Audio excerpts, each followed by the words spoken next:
What's going on, everybody? This is Jimmy, and this is episode 211 of the Horrific Podcast. We are back, and today we are taking a close look at Blumhouse's upcoming feature film, The Invisible Man. This film, obviously, using the same title as the classic Universal monster movie, The Invisible Man, and somewhat of a same concept, I guess, as far as what the premise of the thing is about. However, the details and the plot seem to waver a little bit. And right now, we are going to get into some interviews with the cast and writer Lee Linnell, who is going to talk to us about the choices that were made in everything. So, we're going to play the interviews, then we're going to talk about our thoughts on each of what everybody had to say, and then we will get into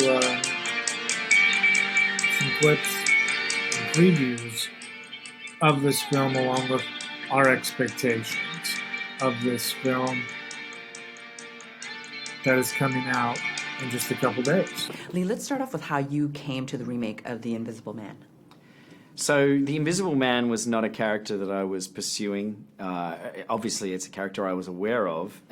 He's an iconic, famous character. But it wasn't something that was, sitting in my heart, waiting to be made. It was suggested to me. I was at a meeting with some people at Blumhouse and Universal. They suggested this title. And pretty much instantly, from that very first moment that the title was suggested, I just had this idea of how you could modernize the character and make it scary again. You took it to such an interesting direction. Your point of view of telling it from the victim's point of view just really modernized it quite a bit. How do you think by using that really opened it up creatively? Excuse me. I think by making the Invisible Man film about the victim rather than the Invisible Man himself, you make it a lot scarier. I feel like there's something that happens if you know your villain too well, then you dilute his or her power. You don't want to know someone too well. Human beings fear the unknown. So I wanted this version of the Invisible Man to be mysterious, unknowable, something that maybe was there, maybe wasn't there.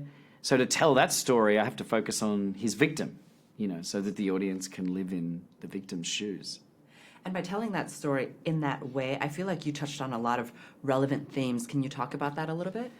Yeah, so there are a lot of themes there in The Invisible Man. It's stuff that comes out unconsciously. Usually when I'm writing a story, I'm just focusing on scaring the audience or entertaining the audience. I'm trying to tell a good story, which is hard enough. But what always happens is these themes kind of bubble through. And they come through, sometimes even if you don't want them to. And this movie seemed to me to be speaking to this situation that women can find themselves in, where there is a partner who is stalking them or frightening them, or whether it's psychological abuse or physical abuse. This whole idea, it seemed like it wrapped perfectly around the metaphor of the invisible man, a woman not being believed. And I had Elizabeth Moss as my collaborator on this, so she brought a really valuable female perspective on these issues.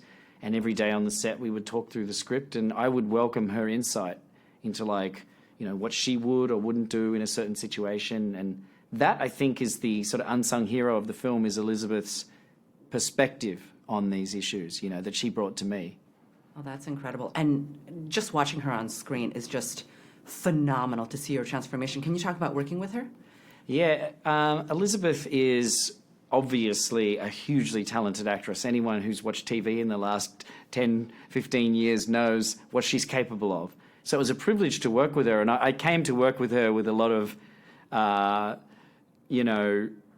built-in fandom, having been a huge fan of Mad Men and The Handmaid's Tale and everything else she's done. But what I quickly realized as she was doing this film is that she doesn't bring any of that to work. Any of her past work, she wants to start again. It's like she doesn't want to repeat herself or fall back on any tricks. She was constantly pushing herself to do something different, in a way she hadn't done it before. And you worked with some really other great actors. You have Oliver, you have Storm. Can you talk about working with them? Like, your cast is incredible in this film. Yeah, I felt really lucky with the cast on this film. Not only Elizabeth as the central figure, but she's just surrounded by these amazing actors. One thing it does is it makes you go home from a film set each day with a sense of achievement. Film sets can often be defeating places. Maybe you didn't make the day, maybe you didn't get that shot that you wanted. But on this movie, I always had this sense of accomplishment going home at night because of the actors. Because each one of them, Aldous, Storm, Michael Dorman, Harriet Dyer, they're all such amazing performers that just pointing a camera at them feels like an achievement unto itself. So I feel like they own this movie. They are this movie. I'm really thankful. So there was Lee Winnell, the writer, director of this thing, coming out. Pretty interesting to hear that he wasn't really seeking the Invisible Man as far as a project to do. It was more of a look into Blumhouse kind of approached him on the thing, and away they went. He seems very optimistic about it. The decision to make it a movie about the victim, played by Elizabeth Moss, who we're going to hear from in just a second here, is an interesting one to me as well. I think that that decision by Lee Winnell is an interesting one, man. I think that he wanted to flip the script a little bit, make it his own. There's nothing wrong with that in my book. I like that decision a lot, actually, and I am curious to see what comes of that. What becomes of this film? It makes me more interested in it because of that, but it obviously can go terribly wrong. Case in point, Tom Cruise's The Mummy, when you try to mess too much with an original story. But let's hear from Elizabeth Moss, who plays that victim that Lee Winnell was talking about. So let's start by talking about the remake of this film and how it's made relevant now. Yeah. When this was first sent to me, I kind of had the thought that I think people had when they first saw the Invisible Man title of, what do I have to do with this? It's called The Invisible Man. Yet they're telling me I'm the lead character, so how does that work? Am I invisible? And then I read it, and I realized that it was this not only incredibly scary, entertaining, nail-biting thriller, but it had this incredible character piece at the heart of it. This woman who is being terrorized, and that Lee Winnell, our writer-director, had used this Invisible Man monster as an analogy for gaslighting, and I just thought that was so interesting. Wow. Can we talk a little bit about what drew you to the script? Was it really like telling it from her point of view? Was it some of the themes that started coming out as you read the script? I think one of the things that really attracted me to it was the idea that we were making a monster a real character, that it wasn't somebody who had some sort of special skill or had to kind of, I don't know, he wasn't wielding a chainsaw, that it felt like here was somebody who was real. Here was a real person who was intelligent and handsome and was incredibly manipulative and also abusive. And I think that was something that I really, really liked that Universal and Blumhouse wanted to do. And I feel like the word surprise and also the element of surprise is such a huge theme throughout the whole movie. Can you talk about how the surprises and the scares are really amped up in this film? Yeah, one of the things Lee and I talked about when we first talked was we were like, we really need this movie to be scary. That was the most important thing to us. Like, nothing else works if it's not scary. And we had so much fun figuring out what was the scariest thing to do. So we would block out or rehearse a scene, and we'd be like, ooh, ooh, and then it'd be super cool if then the door opened and then it shut, and then I'll turn and I'll look and it'll happen behind me. And we just would come up with stuff that we thought would be scary if we were watching the movie. Or we'd do a take and I'd be like, I think that if you like let that go a little bit longer and just like draw it out as much as possible, the audience is gonna be like on the edge of their seat. So it was really fun to kind of just enact like what we wanted to see. And speaking of fun, I feel like when you're making a horror movie, no one expects that to be fun. Can you talk about how surprised you were and how fun it was to make this film? Yeah, absolutely. It was really surprising how fun it was because it was such an incredibly challenging character and a really crazy script and incredibly dramatic and all that kind of stuff. But we had so much fun. We really did. Lee is really funny and a fun guy. Ollie is. Everyone's awesome. And we just... essentially, you're doing things that are kind of really silly. Like, they look really scary when you see the movie, but what we see is very different. Like, my entire fight is with a man in a green suit, a tall man in a green suit with his head covered. I mean, it looks ridiculous. You know, you have things on strings that people are pulling and they're trying to hide from the camera. Like, nothing looks as scary as it looks in the movie. When I saw the film, it was mostly me going, oh my God, that worked. Oh my God, that's amazing. Like, oh my God, that really actually is scary. Because at the time, it doesn't feel very scary at all. And I have to talk about the character, because even though your character, she's always on the brink of, craziness yet sanity, she's so strong and powerful. Can you talk about her as a strong female character? Yeah. One of the things I said to Lee that was important to me was if we were going to end up in a certain place at the end where she was strong, excuse me, I'll start again. One of the things that was really important to me was if we were gonna, I need to have some water. I'm sorry. Yeah, I'm like please. legitimately losing my voice. I'm I'm glad just you're so the interested. I'm generic. just like, oh my God, this is so great. No, but I really love your performance is so incredible. Just to watch you through the whole thing. It's Thank you. Thank you very much. Take 3. Yeah, one of the things that we discussed, Lee and I, was as if she was going to end up at the end being a strong character that we could kind of look up to or identify with. I really wanted her to start out as weak and vulnerable as possible. I played a lot of strong women, and I think it's important to remember that we can also be vulnerable and we can be intelligent but also make the wrong choices. And that was that quote unquote weakness, that vulnerability, that timidness that she has. So there was Elizabeth Moss talking about her character, and again the changes to the film in itself. The film does kind of touch on the fact that the guy who was invisible was abusive to her, and he killed himself after apparently she leaves, and she can have a large sum of money if she's proven to be not psychologically insane, which is an interesting concept as well. And then, in turn, what actually has happened is that he is now the Invisible Man, and he's doing this because he is an abusive asshole, and he is, messing with her. And so it's really, like Lee Winnell said in his little interview there, that he was able to tell it from the victim's side, and thus we have this story where really the Invisible Man is this villain, really is a monster, and is coming through pretty hard. And Elizabeth Moss, in the trailer, you could tell she's like psychologically breaking down, and that is something that is very interesting to me as far as their ability to tell that side. And something that Elizabeth Moss brings up again and again is the element of surprise. And I don't know if that necessarily is going to translate into just startle scares again and again and again, or what exactly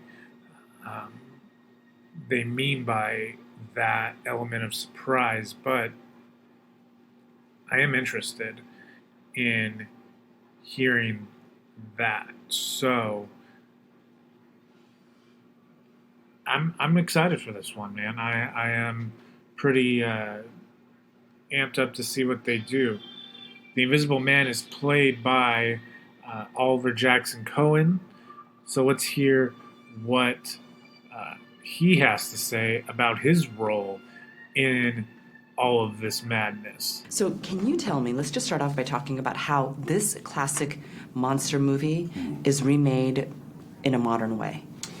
Well, I think Lee has done something kind of incredible with the movie because it's property that we've known about for sort of 18, 90 years, and the fact that he's taken it and he's written a story that's based in reality. He's grounded the story into something. So we no longer have the Invisible Man as this fantastical kind of monster. He's this real life living monster, and so I think it's incredible what he's done with the movie, and the fact that he's centered the story around domestic abuse, and that's what he's talking about, and talking about, you know, how women are not believed. It's a really incredible way of being able to tell that story through this and through the veil of horror in a way. And can you talk about how taking that angle really opened it up creatively for everyone on set as well as for the story? The angle of Taking it from the victim's point of view that you were Right, mentioning. right. Yeah, telling it from her point of view. Well, I think that it's really important that we see this story from her point of view and from the woman's point of view, and I think that that's where, you know, Lee is very, very clever, is that he's written a movie called The Invisible Man, and it's about a woman, and it's about her escaping and dealing with what the trauma that she's experienced in this abusive relationship. I think it's a very, very clever way to tell that story, and an important story to tell. The kind of crazy thing with the research that Lizzie and I were doing over this, because we felt a certain amount of responsibility to tell this story as sort of honestly as we could, seeing as it's so grounded in reality, and unfortunately it is the reality for a lot of women and men as well. And so it was quite the experience kind of delving into that world and reading articles and seeing what people had experienced in these relationships. So we felt the need to make that as truthful as possible. That's awesome. Now, you got the chance to read the script from beginning to end before you signed on. What was it about that script that made you say, I have to be a part of this movie? I think it was just the script itself. The script itself was so solid. It was what you know, as actors we get sent so many scripts, and you sort of read them, and you'll start daydreaming about something else, or you'll have a little nap. Like in such a long time I hadn't read a script that was such a page turner, and it started at a 10 and then I just went up from there. And that's kind of what's incredible, is Lee's managed to do exactly what was in the script and translate that onto film. It's a really tense movie. It really is. And what's interesting is your voice now can inspire all of this uneasiness in people. Are you ready, with your American accent, of course, are you ready to unleash that type of power on this world? Listen, I have no power. It's all down to Lee. I think Lee has, you know, I feel like he's responsible for all of it. He's responsible for making it so terrifying. I mean, I just sort of went in and did what I had to do, but all of it. So there you go, man. There's Oliver, who will be playing our Invisible Man in this thing. I think he is very creepy. I think the concept of some of the imagery of this film, him breathing on the back of her neck, him starting a fire on the oven, just some of the things that he says in the trailer, in the VO, is the trait of someone who is abusive, controlling, and just on the verge of being a maniac himself. And his character, Oliver just kind of said, like, Oliver said that Lee put a fresh spin on things, and that's always good, but it can teeter towards not good if you're not careful with it. Depending on how fresh you want to go with things, it really depends on how creative you can get, I suppose, with that freshness. Too fresh can kind of lead to disastrous results, really. Yeah, I kind of look towards the remake of Poltergeist, which was a fresh take, and then that payoff in the third act was rough when we got to see what the other side was. Or Pet Sematary from a couple years ago. Too fresh of a take. That twist still makes me angry when I think about it. I hated that twist. I was really upset that they turned Pet Sematary into this zombie twist thing that I guess they really are. They were zombies, but yeah. So stuff like that. And Lee Winnell hasn't done that. He hasn't done that paradigm shift to the point where if he's telling a story, he completely just flips it like that. So I'm not too concerned overly about any of that. But our final cast member, Storm Reed, who I couldn't get over the fact that I didn't know she was in this movie. The last time we saw Storm, she was actually in, she was in that Disney movie that didn't get great reviews with Chris Pine and Whoopi Goldberg. I'm blanking on the name.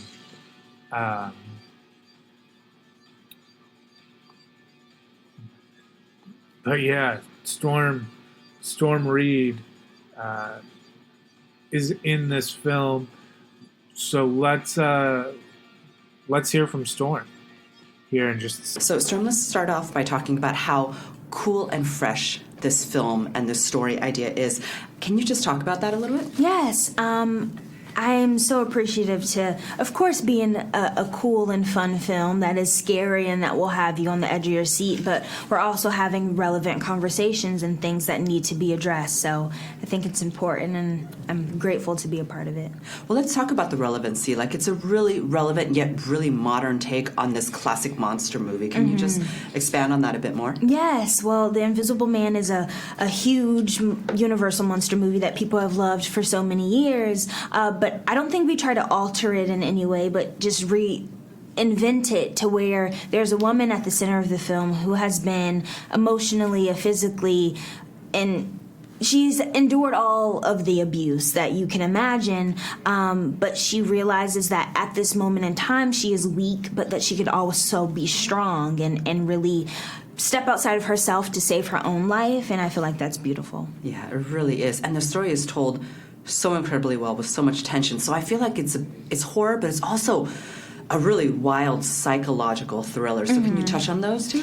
Yes, it is like a psychological thriller. I think it's a mix of a psychological thriller and a horror, and it is definitely a genre piece, but what attracted me the most was that it does have those messages. So I haven't seen it yet, but I hear that it's very scary and very great, and I can't wait to be on the edge of my seat and be scared, but also come out of the theater or the premiere and feel touched by it and inspired by it. So when you first got the script, I mean, what about it said to you, I have to be a part of this film? It's Yes. so incredible. What was it? I think the intention behind the script is what grabbed me the most. I mean, I was sitting in my kitchen reading the script, and my mom was cooking dinner, and she had already read it, so she wanted me to finish fast so we could talk about it.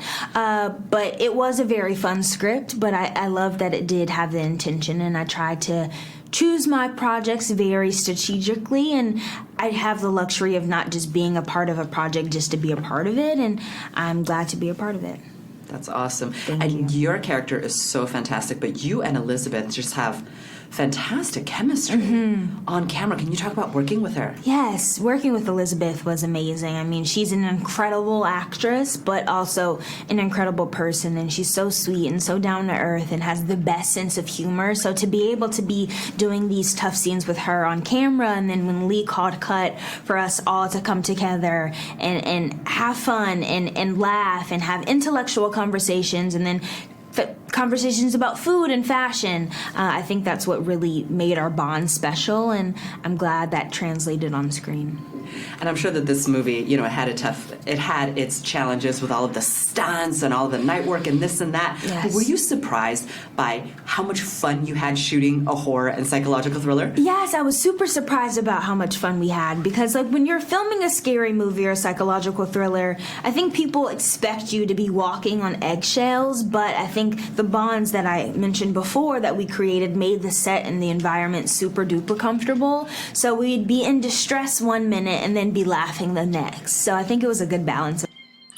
So something that Storm says that kind of gets me a little bit nervous is she's really hammering home the point that it's a woman's point of view, and Elizabeth Moss' character is dealing with abuse, hardcore abuse.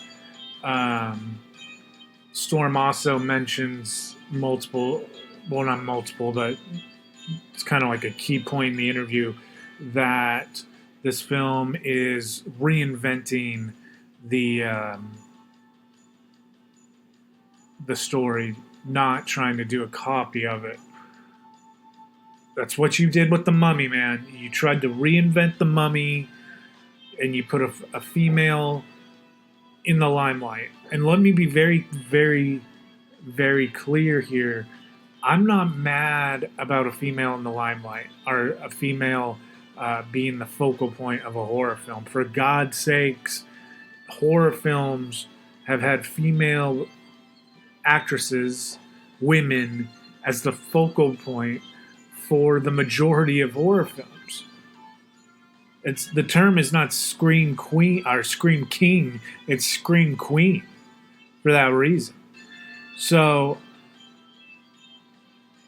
here is why, though, I'm not as nervous about that fact as what was going to be The Mummy, so to speak. And that's Blumhouse, Jason Blum, and Lee Winnell working together. And now here's Jason Blum from the red carpet of the premiere talking about the fact that, they have had a hell of a run. This is their 7th movie together, actually, in a partnership. And he is not anticipating this movie being a flop by any means. So tell me, why did you think that Lee was the perfect partner to have? Well, we've been working together for 10 years. This is our 7th movie, and we've never had a bad experience. So my money was on Lee Winnell. And it's really amazing how you tied some really timely themes, like the woman not being really what she's going through into this film. Can you talk about that? How the themes are very timely? Yeah, it's a very, very timely movie. It's about a woman who's in an abusive relationship and how she handles it. She handles it in a pretty spectacular way. And you must be so excited to have this film premiere at the Man's Chinese. Yes, it's amazing to have a premiere at the Chinese. We've had a couple before, but not many, and there's nothing like it. It's definitely the best place to premiere a movie. And the movie, I mean, the reviews that have been coming out are stellar. You excited to share this with all of your fans? I'm very happy. People finally get to see the movie. We've been talking about it for a long time, and so far the reaction is good, but I'm excited to see what happens tonight. And so now we leave you guys with a little bit of an inside look. The last audio clip that we compiled for this horrific podcast, this spotlight on the Invisible Man, because this really is. There's been a fair amount of horror films that have come out already this year, and really the ones that have kind of flown under the radar. Films like The Turning, even The Boy 2, which I think I actually want to go see in the theater. I miss The Turning, and I miss Gretel and Hansel. But films like those that have really gotten bad reviews. This Invisible Man movie is like the first like breakout horror movie. You know, The Grudge could have been that movie.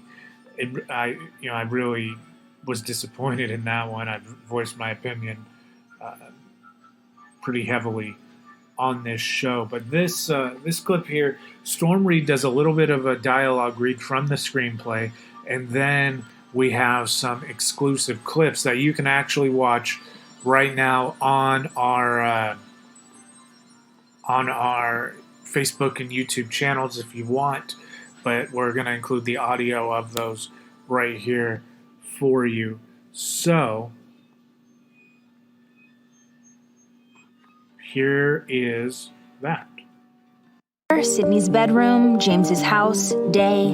This is Sydney Lanier, a confident teenager, James's daughter, mature for her age, 15 going on 25. That one school is my goal. Parsons is my goal. Yeah, I told you to have goals. See, I think we have a little girls' night. Eat some cake. Sydney, why would you just stop? What happened? James, I did not do that. Hey, you need to calm down. You are scaring my daughter.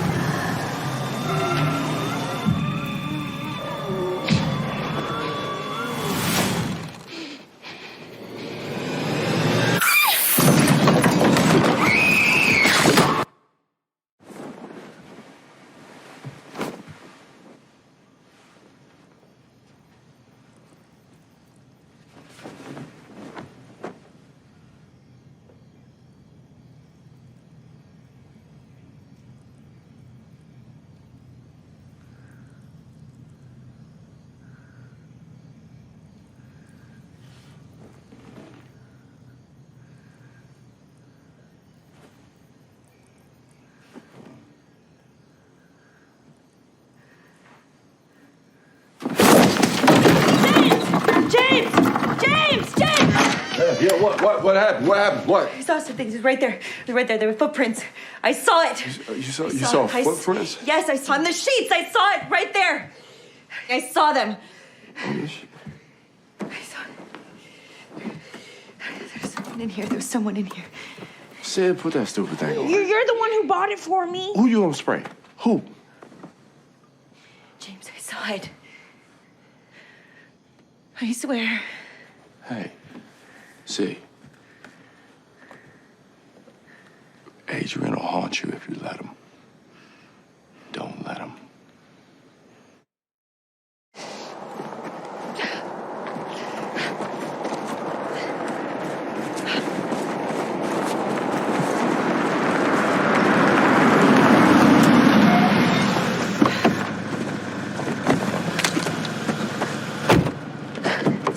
What is going on? Are you okay? I'll explain later. Just go, Emily. Go.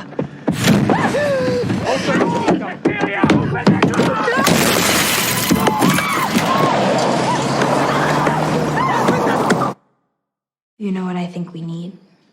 I think we get kick Dad out and have a little girls' night. Eat some cake. Yeah, I do like cake.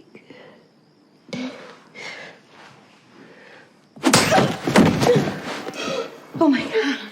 Sydney, are you okay? Why would you just stop? Stop, Dad! Dad! No, Sydney, I didn't. No, What happened? What happened? She hit me. What? No, James, I did not do that. Sydney, I would never hit you. I love you. I would never do that, James. It was him. He's here. I swear to you. Enough. See, enough. Just stop it. Are you okay? I don't want to stay, You all right? Sydney. I'm sorry. I would never. Hey. See? Right now, my priority is getting my baby somewhere safe. Do you understand? He has figured out a way to be invisible. You know exactly what I'm talking about. He's not dead. I just can't see him. Okay. Now, I agree with you. Adrian was brilliant. But it wasn't because of anything he invented. It was how he got in people's heads. You think about it. He came up with the perfect way to torture you, even in death. So there you go, man. A little bit shorter of a show. If you've been listening to the Horrific Podcast for any substantial amount of time at this point, you know why. It is a shorter show.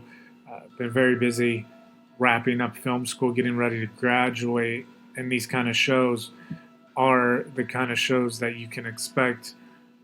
And these are still fun, man, to be able to produce podcasts and have Horrific Network in a point where we can accumulate these interviews that we get sent to us from press junkets and red carpet footage and stuff like that, and be able to talk about movies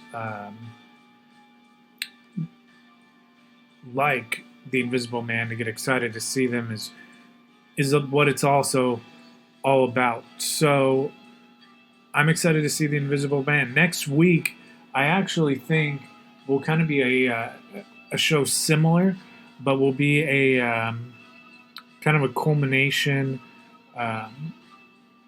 type thing where we will watch some of those horror movies that I mentioned, like The Turning and Hansel and Gretel. See if I can get my hands on some of those and see if we can just do a review show of some of them. Also, maybe a road report from the boys. So maybe like a first quarter just thoughts on some of the movies as I finally get some time to watch some of the movies that have come out this year and see what's up.